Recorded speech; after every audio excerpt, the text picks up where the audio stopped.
Good morning everyone, welcome back to my channel. Har Har Mahadev to all of you. I hope आप सभी ठीक होंगे and आपकी स्टडीज़ बहुत बहुत बहुत ही ज़्यादा अच्छे लेवल पे चल रही होगी।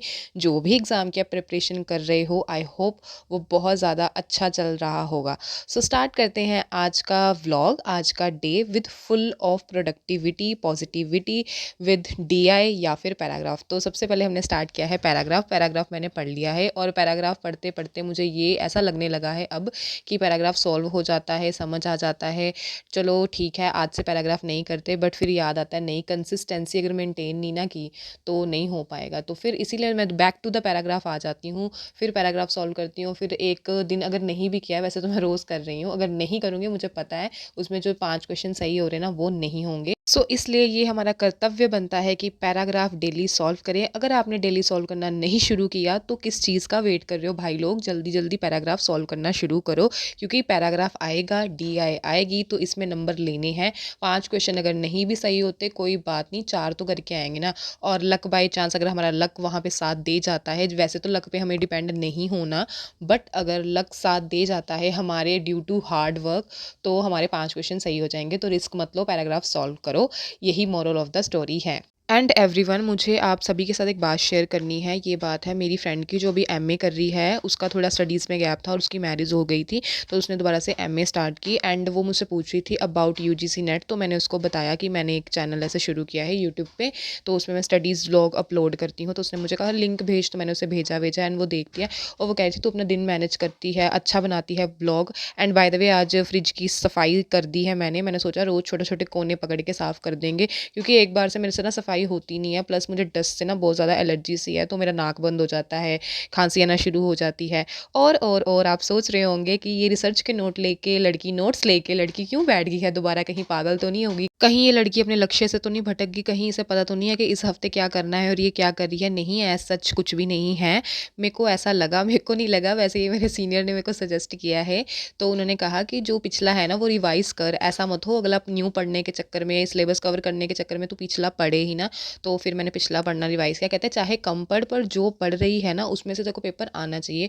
तो मैंने उनकी बात मानी, क्योंकि उनका जेआरएफ क्वालिफाइड है, पीएचडी वो कर रही हैं, सो इसलिए तो बात माननी पड़ती है। एंड अच्छा गाइड जो बंदा करे ना उसकी बात आंखें बंद करके मान लो, जो आपके लिए सही हो, जो आपको लगे कि कुछ सही है। चलो ये बात छोड़ो, तो मेरी फ्रेंड ने मुझे क्या कहा वो बताने वाली थी। मैं हमेशा ही डाइवर्ट हो जाती हूँ बात से और बात लंबी खींच देती हूँ।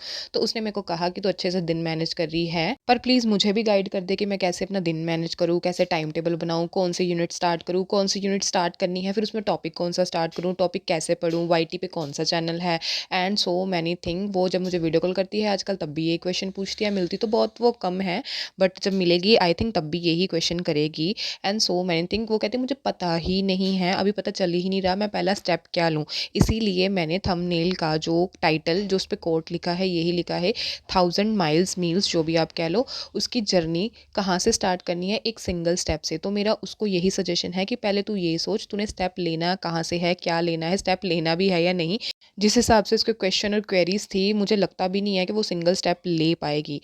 यही चीज़ बहुत ज़्यादा इंपॉर्टेंट है कि हम अपनी लाइफ में सोचते रहते हैं, अप्लाई नहीं करते कि नहीं ये करना है, ऐसे नहीं करना है, वैसे करना। अगर हम गलत भी करें तो कोई बात नहीं, फिर क्या हो गया, ठीक भी तो कर ही लेंगे ना। हम इतना सोचते हैं पर वो चीज़ को अप्लाई ही नहीं करते। सिंगल स्टेप लेना दूर की बात है, बस सोच सोच के अपना दिमाग ख़राब कर लेते हैं, बट वो सिंगल स्टेप लेते नहीं हैं लाइफ में। तो प्लीज़ लाइफ में चीज़ों को अप्लाई करना शुरू कीजिए। एंड यूजीसी नेट की प्रिपरेशन मैंने 10 बार बता दिया होगा कि कम्युनिकेशन यूनिट उठा लो, वहाँ से स्टार्ट कर दो, वो ईजी है। अगर आप रिसर्च यूनिट उठाओगे तो वो आपको बहुत टफ लगेगी। रिसर्च वैसे पढ़ने वाले पढ़ते हैं, बट स्टार्ट करो कम्युनिकेशन से, क्योंकि वो क्या होता है, एक पॉजिटिविटी लेके आएगी आपके मन में कि हाँ हम ये तैयारी स्टार्ट कर सकते हैं।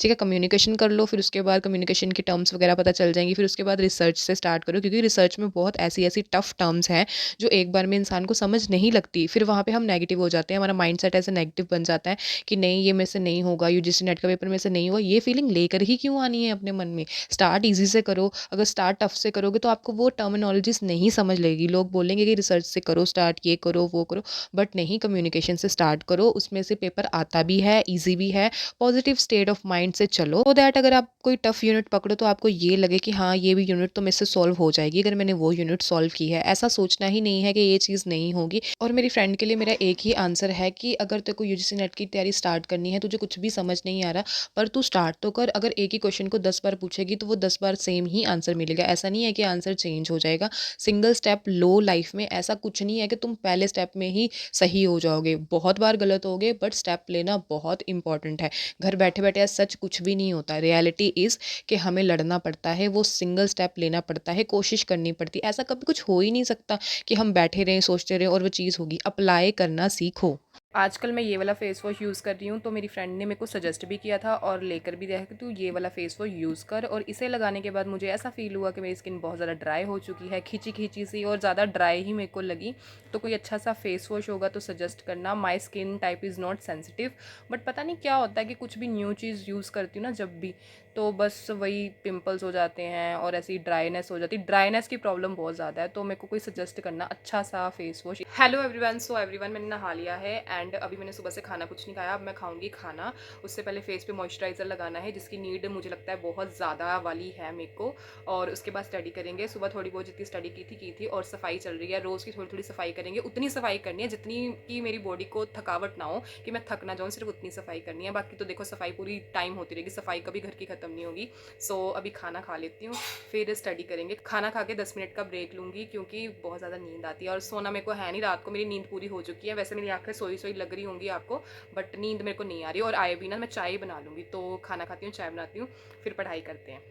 अकेले इंसान का तो चाय पीने का भी मन नहीं करता, बट चलो मेरे फैमिली मेम्बर्स जॉब करते हैं तो मेरे को अकेले के लिए चाय बनानी पड़ती है। बाय द वे मेरे को चाय इतनी अच्छी बनानी आती नहीं है, बट मैंने विद द टाइम सीख ली है। सिर्फ एक चाय है जो मेरे को नहीं बनानी अच्छी आती, और मैं अपने हाथ की बनाई हुई पीती भी नहीं हूँ।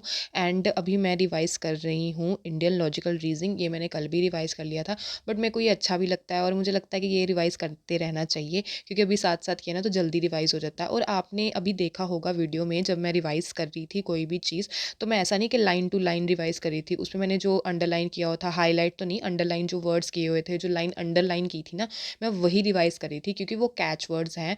वो वर्ड्स पेपर में भी आते हैं, प्लस वही वर्ड्स हैं जो पर्टिकुलर उस टॉपिक का एसेंस है। तो आप भी ऐसे अपने शॉर्ट नोट्स बना सकते हो। एक बार किसी ने पूछा था ना कि शॉर्ट नोट कैसे बनाएं, तो ऐसे ही बनाएं। ऐसा कुछ नहीं है कि लॉन्ग नोट्स बनाओगे फिर शॉर्ट नोट्स बनाओगे। इतना टाइम कहाँ किसी के पास होता है। लॉन्ग नोट्स बन जाए, एक बार नोट्स बन जाए वही बड़ी बात है। फिर उसमें शॉर्ट नोट्स ऐसा कभी कुछ नहीं होता। हाँ, अगर हमें ज़्यादा लिखने का शौक है या लिख लिख के हमें पढ़ना आता है, तो हम क्या कर सकते हैं, कुछ कैच वर्ड्स होते हैं, कुछ हिंट वर्ड्स होते हैं, वो अपने नोट्स में ही ऐड ऑन कर लो। अलग से नोट्स बनाने की मुझे लगता है ज़रूरत नहीं है, और शॉर्ट नोट्स अलग से बनाने की उसकी तो कतई ही ज़रूरत नहीं है। पर अगर आपको लगता है कि आप शॉर्ट नोट्स बनाकर ज़्यादा अच्छे से रिवाइज़ कर सकते हैं, तो ज़रूर बनाइए। जहाँ भी आप कंफर्टेबल रहते हैं, जहाँ आपका माइंड ज़्यादा वर्क करता है, आपको ज़्यादा समझ आता है, वो चीज़ें कीजिए। ऐसा कभी मत सोचिए कि किसी ने शॉर्ट नोट्स बनाए हैं तो उसको समझ आएगी। और सबसे बड़ी गलती जो कि पता नहीं कौन कौन लोग करते होंगे, मैं वो गलती नहीं करती। मैंने आज तक ये वाली गलती नहीं की होगी कि किसी के नोट्स लेकर वहाँ से पढ़ना। भाई वो उसने अपने हिसाब से अपने अकॉर्डिंग बनाए हैं, वो हमें कैसे ही समझ आएंगे। मुझे तो कोई कहता ना कि मेरे नोट्स से पढ़ ले, पहली बात तो मैं नोट्स लेती नहीं, और मैं लेती हूँ तो मैं देखती हूँ हाँ ठीक है ये चीज़ें हैं, इससे मैं अपने नोट्स कैसे बना लूँगी, ये मैं कर लेती हूँ। बट ऐसा कुछ नहीं है कि उसके नोट डिट्टो उठाओ और बनाओ। नोट्स का मतलब क्या होता है? नोट्स का मतलब यही है ना कि हमने कोई चीज़ समझी, उसको अपने वर्ड्स में लिखा, यही नोट्स का मतलब है। अगर वो बुक से एज इट इज़ उतार के छापना है तो बुक ही पढ़ लो, नोट्स बनाने का कोई मतलब नहीं है। तो मैंने ऐसी गलती नहीं की। और ये शाम की चाय पकौड़े, शाम की चाय वैसे मैंने पी ली है, बट पकौड़े बने थे, फिर मैंने दोबारा से चाय बनाई और अब मैं रिवाइज करने बैठी हूँ ज्योग्राफी का। कड़ी मैंने चढ़ा दी है एक साइड में, किचन में कड़ी बन रही है, बाकी पकौड़े वगैरह बन गए हैं और मैं साथ साथ ऐसे रिवाइज कर रही हूँ। अब मैं कड़ी बनने का अगर वेट करूँ और फिर बाद में ऐसे काम करूँ तो वो कोई सही बात नहीं। और कड़ी बनने में बहुत टाइम लगता है। पंजाब में तो ऐसे ही कड़ी बनाते हैं कि काफ़ी रीझ के काट के उसको कड़ी अच्छे से बनाते हैं, मतलब 1 डेढ़ घंटा नहीं, 2 ढाई घंटे तो लगते ही लगते हैं। और साग, अगर आपने कभी सुना होगा, पंजाबी लोग साग बहुत खाते हैं। आई लव साग, मक्की की रोटी। सर्दियों में हमारे यहाँ पे यही सब चीज़ें बनती हैं जिसमें बहुत ज़्यादा टाइम लगता है। और अगर मैं उस टाइम पे तैयारी करूँ या कभी भी कुछ कैसे, तो मैं ऐसे तो नहीं करूँगी कि वो चीज़ बनने का वेट करूँगी। मैं ऐसा करूँगी एक साइड वो चीज़ चढ़ा दूँगी और दूसरी साइड पढ़ाई करूँगी। ऐसे टाइम मैनेज हो जाता है अच्छे से। बुआ इसका मतलब क्या है? इसका मतलब है, यहाँ पे लिखा हुआ है, कॉफ़ी पिलाएंगे, पॉपकॉर्न खिलाएंगे। अरे आप शादी में ज़रूर, आप शादी में आओ, धूम मचाएंगे। ना जॉब, ना दफ्तर, ना कोई बहाना, मेरी बुआ की शादी में ज़रूर ज़रूर आना। फिर ਤੁਹਾਡੇ ਵਰਗੇ ਬੱਚਿਆਂ ਦੇ ਨਾਮ ਲਿਖੇ ਹੋਏ ਨਕਸ਼ ਤੇ ਰਿਤਿਕਾ। ਤੇ ਤੁਹਾਨੂੰ ਹੁਣ ਜਾਣਾ ਪੈਣਾ। शुभी, वानी, अनन्या, कृष्णा, कृष्णा, बलराम, पारस, वंश। वंश, नक्ष, रितिका। हाँ, ਤੇ ਤੁਹਾਨੂੰ ਕੀ ਖਵਾਏਗੇ ਵਿਆਹ ਤੇ? पॉपकॉर्न और कॉफी। पॉपकॉर्न तो कॉफ़ी ए मिलना नहीं गा, सिर्फ लाइन्स ही हैं वहाँ, ठीक है।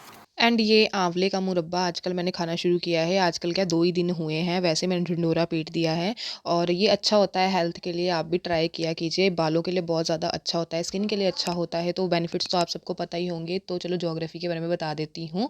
आज आलतू-फालतू बातें मैंने ज़्यादा कर ली हैं। ज्योग्राफी में अभी मैं चैप्टर पढ़ रही हूँ क्लाइमेट। क्लाइमेट, वेदर इनमें डिफरेंस होता है। वेदर और क्लाइमेट में क्या डिफरेंस है और डिफरेंस ये है, weather day to day phenomena को कहते हैं। क्लाइमेट क्या है, ये डे टू डे फिनोमिना का जो एवरेज है उसमें कम से कम और ज़्यादा से ज़्यादा 50 साल, 25 से लेके 50 साल तक की ड्यूरेशन को अगर हम ऐड करते हैं डे टू डे फिनोमिना वाले को, वेदर के एवरेज को, तो उसे क्लाइमेट कहते हैं। जैसे कि राजस्थान का क्लाइमेट ऐसा नहीं है कि वो हमेशा गर्म ही रहता है। जयपुर अगर कोई गया होगा, जोधपुर में अभी घूम के, ऐसा नहीं है कि वो गर्म रहता होगा, यहाँ पे रेत ही रेत होगी, ऐसा कुछ भी नहीं है। बट ड्यू टू वहाँ के एवरेज वेदर का अगर हम निचोड़ निकालते हैं तो हम इजीली कह सकते हैं कि वहाँ का क्लाइमेट है वो बहुत ही ज़्यादा गर्म है, क्योंकि हमने एवरेज वहाँ के वेदर का निकाला हुआ है। So that is the difference between weather and climate. ये क्वेश्चन हमारे सर ने हमसे पूछा था जब हम ग्रेजुएशन में थे। जब हम ग्रेजुएशन में जाते हैं ना, तो ऐसे ऐसे क्वेश्चन पूछते हैं कि जिससे हमें ज्योग्राफी के कॉन्सेप्ट बहुत ज़्यादा अच्छे से क्लियर हो जाते हैं। तो आज हम न्यू बर्तन में कढ़ी बना रहे हैं और कढ़ी बन नहीं रही है, अभी तक पकी नहीं। बाकी सब कुछ बन चुका है और कढ़ी नहीं बनी अभी तक। बहुत टाइम ले लिया आज कढ़ी ने। एंड अभी ये क्लाइमेट वाला चैप्टर का मैं लास्ट जो है वो पढ़ रही हूँ।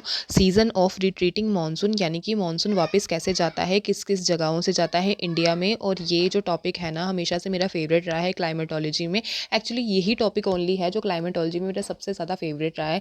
ये टॉपिक ऐसा है ना कि मैं एमए में जब मैंने ये पढ़ा था पहली बार टॉपिक, तो मैंने अपनी फ्रेंड्स को बोला था कि मैं आपको पढ़ाती हूँ कि मानसून टॉपिक क्या है, मुझसे तुम क्वेश्चन करो। मतलब इतना कॉन्फिडेंस आ गया था ना इसे एनसीईआरटी से पढ़ के कि ऐसा लगता था मेरे से ज़्यादा मास्टर इस टॉपिक में कोई है नहीं। बाय द वे ये मेरा फेवरेट टॉपिक है मानसून वाला, रिट्रीटिंग मानसून वाला। और ये डिनर टाइम अब हो चुका है। मैंने बनाया था कढ़ी और चावल। कढ़ी ओके ओके बनी थी, जितनी मैंने एक्सपेक्ट की थी ना उतनी अच्छी नहीं बनी थी। चलो कोई बात नहीं, कभी कभी कुछ कम अच्छा बनना भी ज़रूरी है, नज़र उतर जाती है। हर बारी ज़रूरी नहीं है कि परफेक्ट चीज़ बने। एंड इसी के साथ चैप्टर हो गया है फिनिश। वॉक मैंने कर ली थी, बट आज कुछ शूट नहीं किया, कुछ ऐसे ही शूट नहीं किया बस, क्योंकि ब्लॉग मुझे पता था लंबा हो जाएगा। आज मैंने हर एक चीज़ डे की अपने शूट की अच्छे से, सो दैट मैं ब्लॉग में ऐड कर सकूँ। And this is it for today. और अभी मैंने मिल्क पिया है, इसमें मैंने बॉर्नवीटा ऐड किया है, बहुत ज़्यादा अच्छा चॉकलेटी फ्लेवर आता है। और अब मैं स्टाइल मार रही हूँ, क्योंकि इस टाइम पे मैं पढ़ रही थी तो, और चोटी बना रही थी ना बालों की। रात को बाल बांध के सोते हैं जिससे कि बाल थोड़े से अच्छे हेल्दी रहते हैं। आप भी रात को बाल बांध के अच्छे से सोया करो, बालों को अच्छा हेल्दी रखा करो। बाल होने बहुत इंपॉर्टेंट है आजकल के टाइम में, क्योंकि बहुत ज़्यादा लोग ऐसे ही गंजे हो रहे हैं, तो बालों को संभाल के रखो। एंड ये आज का मेरा टारगेट था। सुबह मैंने ये सब कुछ नहीं लिखा था, बट जैसे ही मेरा काम कंप्लीट हुआ, जैसे ही जो जो मैंने पढ़ा वो साथ साथ तो नहीं, एंड में मैंने बिल्कुल सारा लिख लिया कि ये चीज़ें आज मैंने पढ़ ली है। सुबह मैंने इसलिए नहीं लिखी क्योंकि जब भी मैं कोई चीज़ लिखती हूँ ना, वो पूरी नहीं होती, ऐसा रह जाता है। सो यही था आज का व्लॉग। तो मिलते हैं नेक्स्ट व्लॉग में। Good night, bye bye, take care.